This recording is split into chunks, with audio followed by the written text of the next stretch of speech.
An FHSAA panel not only decided Tuesday night to stand by that change, but also recommended the menstrual history questions be mandatory.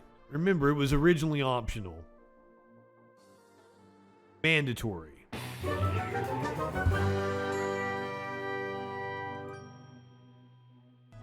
20 attorneys general warn Walgreens and CVS over abortion pills. Guys, is it like, if you've read history, this is scary. This is where we're going, is fascist ass territory.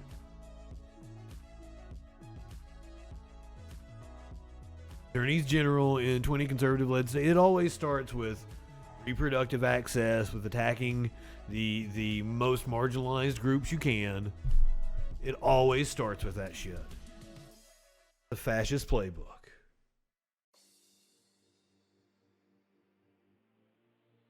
Attorneys general in 20 conservative-led states warned CVS and Walgreens on Wednesday that they could face legal consequences if they sell abortion pills by mail in those states. A letter from Republican Missouri Attorney General Andrew Bailey to the nation's largest pharmacy dispensing companies was co-signed by 19 other attorneys general, warning that sale of abortion pills would violate federal law and abortion laws in many states. Missouri is among states that implemented strict abortion prohibitions last summer after the Supreme Court ruling overturning Roe v. Wade. Bailey didn't specify what legal action he would take if the pharmacies began selling abortion pills to Missourians by mail. I will enforce the laws as written, Bailey said in a statement in response to questions from the AP that includes laws protecting the health of women and their unborn children.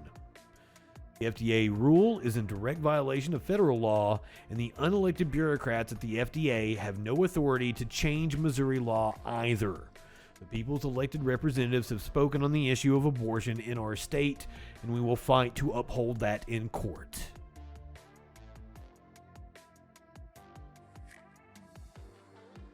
Also, I warn you, it gets scarier from here. It gets scarier from here before it gets better and we get back to fun, making fun of Chud time.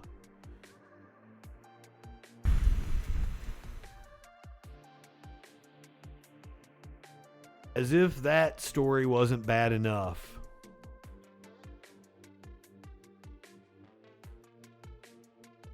A Florida panel recommends forcing student athletes to give schools their menstrual history.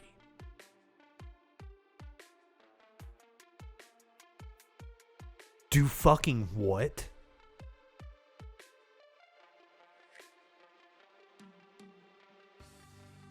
Do fucking what? Florida High School Athletics Association said student athletes should be required to give detailed information about their periods when they register to play. Standing by its decision to require student athletes to give their schools detailed information about their periods, an unprecedented policy that is raising major concerns about privacy. The FHSAA announced in October that it was changing its annual physical form to student athletes to a digital version instead of paper.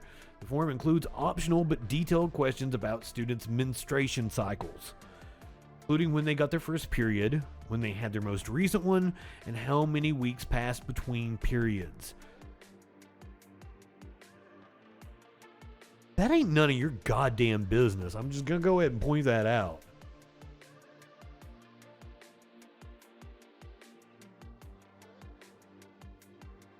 Opposable thumb, ombre, good evening.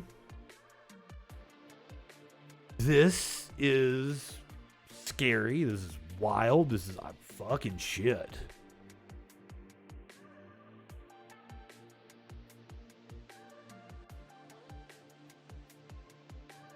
Previously, only one page of the paper form on which a pediatrician would sign off on a student being allowed to play would be submitted to a school, but the entire digital form will now be submitted despite widespread public outcry.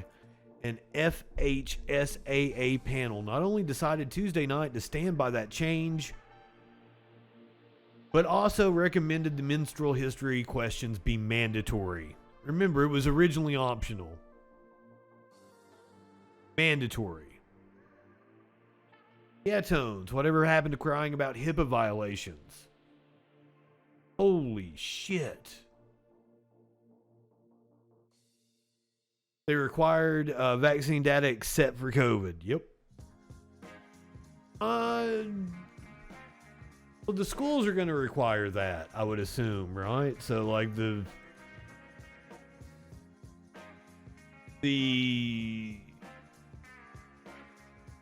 athletic association shouldn't have to have that information. The athletic association shouldn't have to have any kind of menstruation record. That's stupid. That's insane. It's ineffable. I don't have fucking words for that really summarize how I'm feeling right now.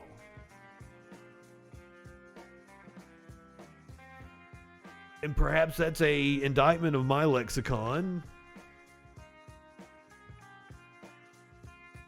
But I think it's more just a statement of where we're at as a country.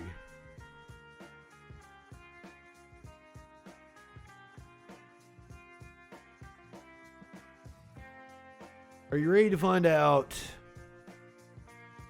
why this AP African American Studies course got yeeted from the curriculum because of Ron DeSantis and the Republicans' new law in Florida?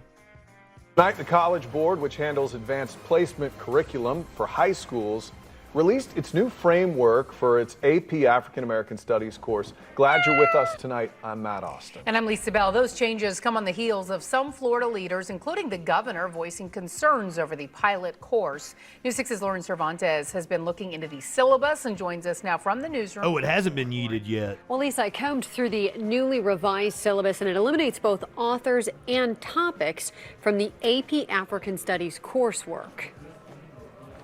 The College Board has made changes to the AP African American Studies course more than a week after Governor DeSantis and the Florida Department of Education rejected it, saying it lacks educational value and violates state law. The state had concerns over topics including intersectionality and activism, Black queer studies, and movements for Black lives.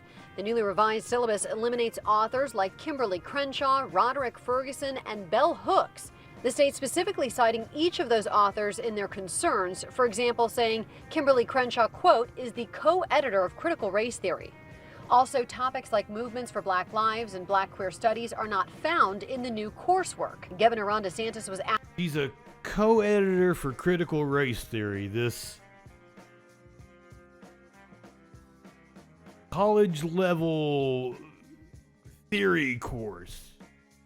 She's one of the foundational people, then she's probably really knowledgeable, and if she's wrote something that's accessible for high school students in an advanced placement class, it's probably a good thing. I'm sorry, Smokey's fucking with me down here. Asked about the new framework at a news conference in Tallahassee Wednesday morning. And I wanted to get your opinion of the new framework that we've seen from the African American AP course that was released today. I don't know if you've had a chance to review it or if... I haven't seen it, so I'll have to get back to you on that. News 6 spoke with Professor Dr. Robert Patterson of Georgetown University, who sits on the development board, and he says changes to the course were already in the works before the state came out with their concern. That letter really didn't have much bearing on the changes that was made, if any at all. And so for instance, as you can see from the process I've already described, there were already changes in progress for Unit 4. We reached out to the Florida Department of Education for a comment on the changes, and they say they're reviewing the newly released framework for corrections and compliance with Florida law. Lisa. Is reporting live for us in the newsroom. Thank you. Don't like where we're going. Where we're headed. We've already been on the road for a while.